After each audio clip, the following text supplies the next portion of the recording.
kasabihan nga tayo, ang hindi marunong tumingin sa pinanggalingan. Hindi talaga malalaman ang katotohanan.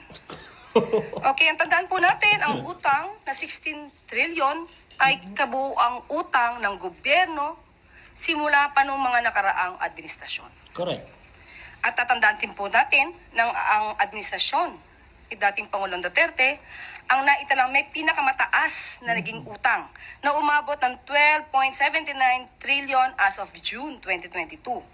At solong utang po ng administrasyong Duterte ay umaabot po sa 6.84 trillion as of June 2022 at nagkaroon ng increase ng 115.1% sa pagkakautang.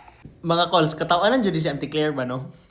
Nagmugna na po siya sarili niyang quote. Ano pa siya? Ang hindi marunong lumingon sa pinanggalingan ay hindi makakaalam ng katotohanan. Sige, Auntie Claire, pagbibigyan kita, pag-usapan natin yung sinasabi mong utang. At alamin natin ano nga ba yung pinagkaiba ng utang ng Administrasyong Duterte sa Administrasyong Marcos. Tingnan natin. Let's make this simple. Pagtungtong ni FPRRD sa posisyon bilang presidente, ang utang ng Pilipinas ay nasa 5.95 trillion. 2016 yon. Nang matapos ang kanyang termino ay nasa 12.79 trillion.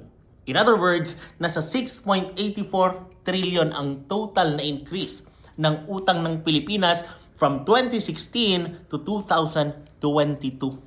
So yun yung utang ng Administrasyong Duterte. Dito naman sa current administration, ang start is of course ang end ng Administrasyong Duterte, 12.79 trillion pesos. Ngayon, umabot na sa 16.75 trillion na merong increase na 3.96 trillion as of April 2025 or almost 4 trillion na increase. So ano yung pagkakaiba ng mga utang na ito? Sa panahon ni FPRRD, may pandemic.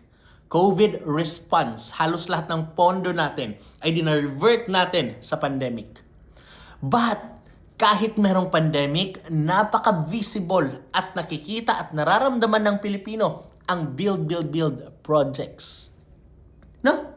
At iba pang programa ng Administrasyong Duterte na makikita mo, makikita ng mata mo at mararamdaman mo kahit ng mga normal na mga mamamayan.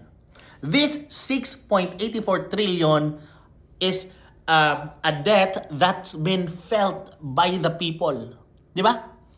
Ngayon ang tanong, 6.84 trillion is the whole term, ha? 6 years. Samantalang itong almost 4 trillion, kalahati pa lang ng termino ni PBBM, mga calls. Meron pa tayong half of 2025, 2026, 2027 to 2028, mga calls. Di ba? So ano na yung magiging utang ng Pilipinas pagkatapos ng termino ng current administration? Aabot na ng 20 trillion pesos pero wala pa rin tayo nakikita maliban sa repair ng San Juanico Bridge. Yun ba yun? Wala din po tayo nakikitang pumapasok na foreign investment sa Pilipinas.